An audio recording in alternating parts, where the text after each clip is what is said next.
Hello. Oh, wow. See? It's a perp that was hiding right there. Call yourself trying to monitor me. What you gonna do, you damn coward? The moment I put the film on, you sitting there call yourself trying to monitor and watch me. And these people up in there, two of them wait till I walk by to go inside. Um, yeah, I see you, gang stalking coward. What the hell you doing? Gonna try to hide behind the gate right by my sleep spot.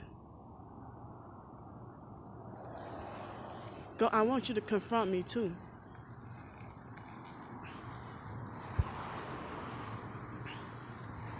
Stupid ass white girl or white lady.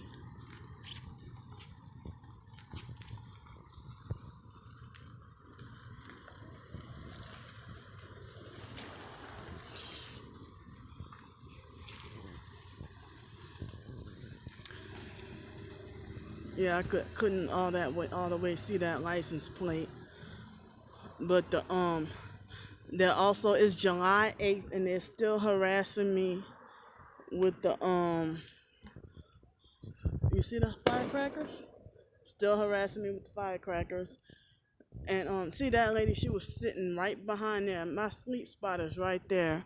So I don't want to hear about, oh, you tell all your business. The perps already know it. I'm just telling y'all so y'all can, as other targeted individuals, so y'all can, relate to and understand what I'm going through. I mean, if we share the same experiences, me trying to relate to what y'all going through too and learn more, you know? So, um, and I bet you, I don't want to walk over there. But the people who are doing the firecrackers, I bet you they're the same people who were filming and recording me last year. And this right here, this is supposed to. If they wouldn't have those nosy people over there, if they wouldn't have reported me, this probably wouldn't be a restaurant right now. It would probably still be an abandoned bank where I was sleeping at. When you see where those red chairs are, that's where I used to sleep at night. This, I mean, so the fact that they recorded me, and then I guess they reported me to the city. Um, that's the. It's now a Asian restaurant. So the the police officer told me to sleep there when it was an abandoned bank. So now it looks like the restaurant is closing. The police told me to sleep there, and then about a week later, the nosy perp neighbors, I think that's the same people popping the firecrackers with the noise harassment. you know so um they're popping the firecrackers with the noise harassment. um and it's a lot of noise going on. So my little sleep spot, you can't really see it right here. It's my current sleep spot. I have no shelter. It's in between two buildings.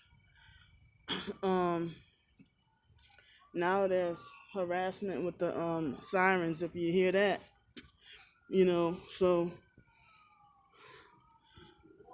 um, I don't even know the sky. I don't even know if it's gonna rain anymore. You know. So um, noise harassment.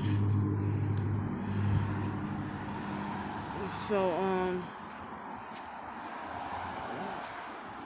it's like, I'm sorry, I'm easily distracted.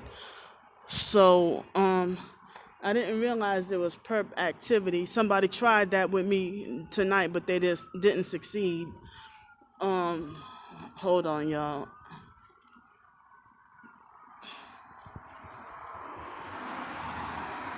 So um, see, these perps will sit and wait all night. They will wait for 8 hours and just sit there and quote unquote monitor you. But then the moment you take out your phone and start filming, that's when they hurry up and scatter like roaches and they run off. Or they criminally, illegally, and undeservingly drive off, because those are the ones who don't deserve a car.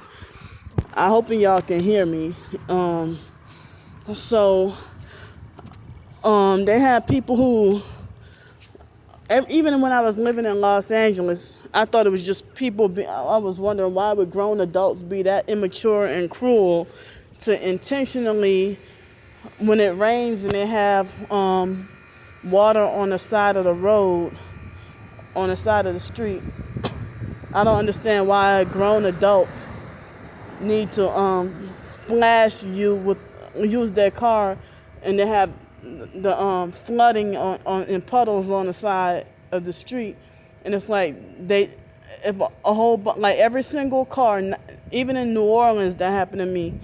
In Los Angeles, like every car that passed by intentionally splash the fuck out of you, and they speed and they don't slow down. And even big buses will splash the fuck out of you on purpose and don't care and keep going.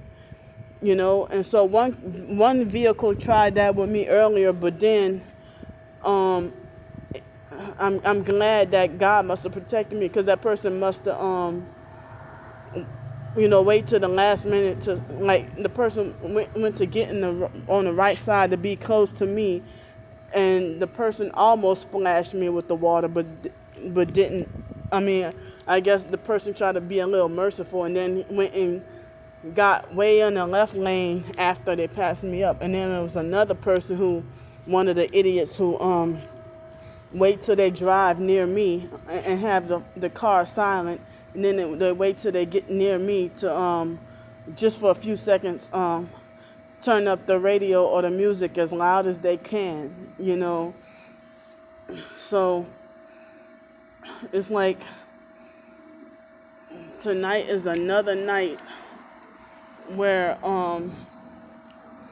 you know on the streets, and it's raining, and I'm trying to raise money for myself to get something permanent, even if it's a vehicle to live in or a permanent place.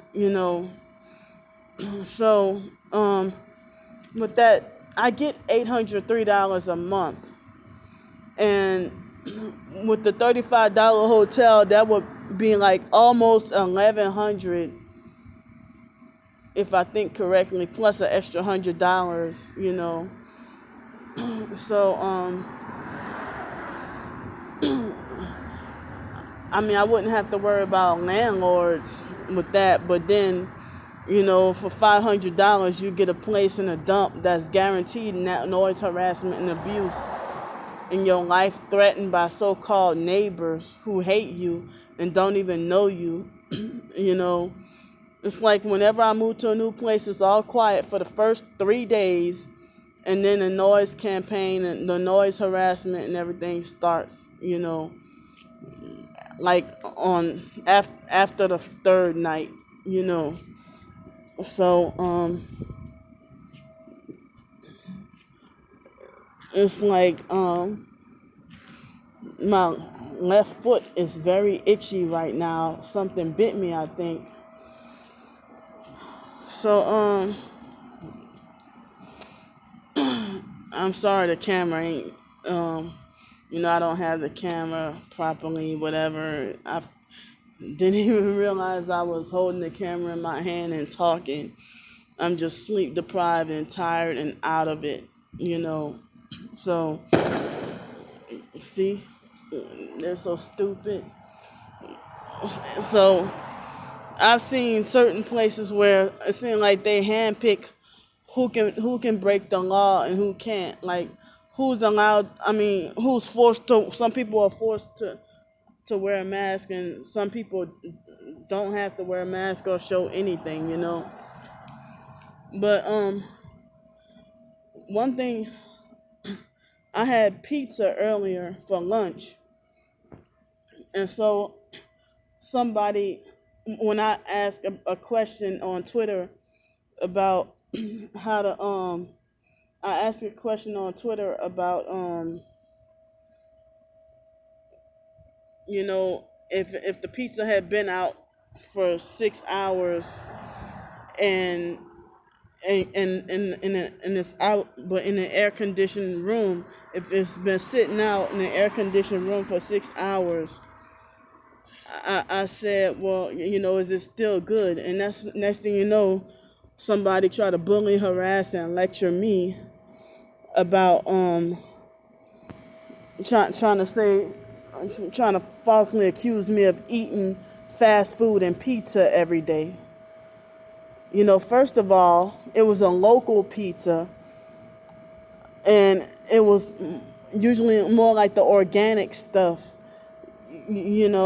and I don't even eat that. I mean, that's my second time eating pizza at Bodacious, you know. So that was my second time eating pizza there.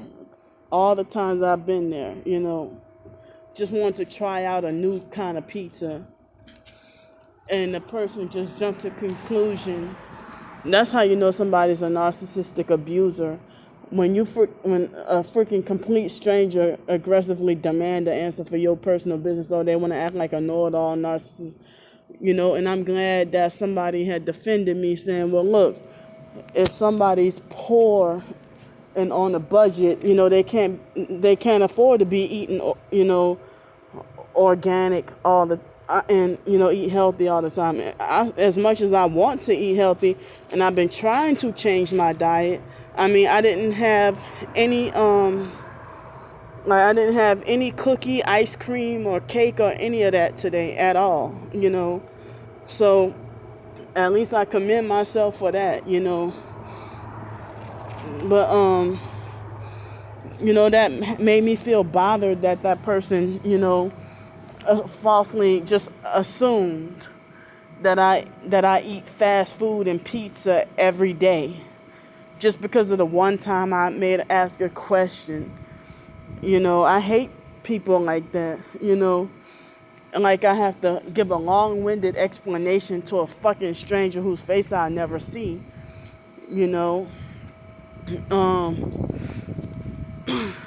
and then earlier today they had this so-called Christian guy who has like at least 44,000 subscribers, and he was subscribed to and also has 44,000 subscribers, and he mentioned if you need any prayer requests or whatever, and so I showed him my GoFundMe, Cash App, and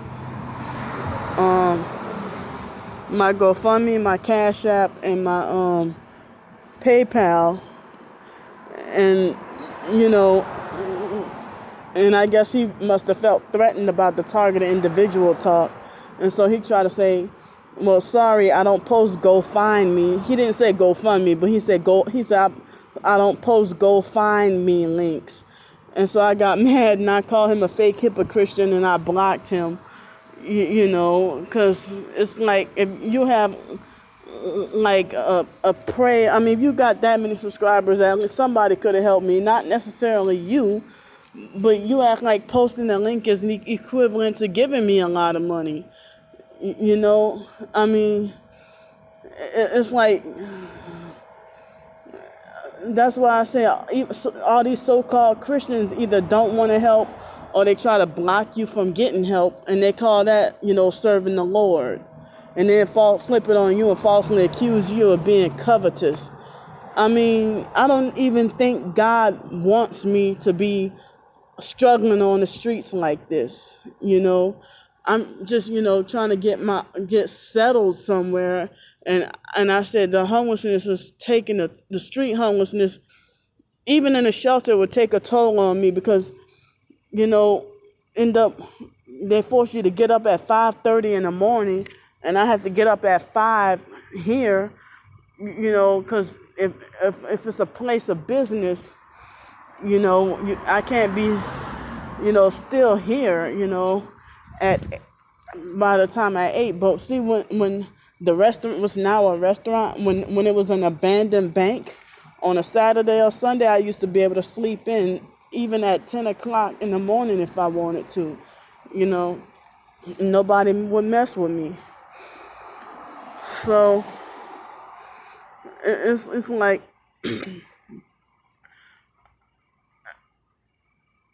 you know how the Bible does say God knows your heart, and a lot of people throw that in your face. God knows your heart. So He knows that I'm not doing this out of selfishness or covetousness, and know that I have a goal and need help. But it's like all these people, they try to slam me, Christian or not, or targeted or not. They try to slam me for trying to ask for help. And I don't even think it was about the GoFundMe thing. I think it had something to do with the idea of me being targeted and gang stalked. And then he sent me a DM, a direct message telling me, sorry, but I don't post GoFundMe links. But he always wanting to do this fake phony prayer for everybody and stuff. So it's like, if you want to it's like I try to not retweet you know Twitter prayers and all. It seemed like all these people who be posting Bible scriptures and Twitter praying and all that, or Facebook praying and all that. It seemed like a lot of times it's just modern day Pharisee. Look at this. It's just the modern day Pharisee is faking for show. You know, it's like they're not even sincere. They want the whole world to know what they're praying about when they're supposed to pray in the prayer closet and pray in secret. So it seems like more than one household or more than one area is near me and popping firecrackers. So I'm gonna go now. I'll see y'all later. Bye.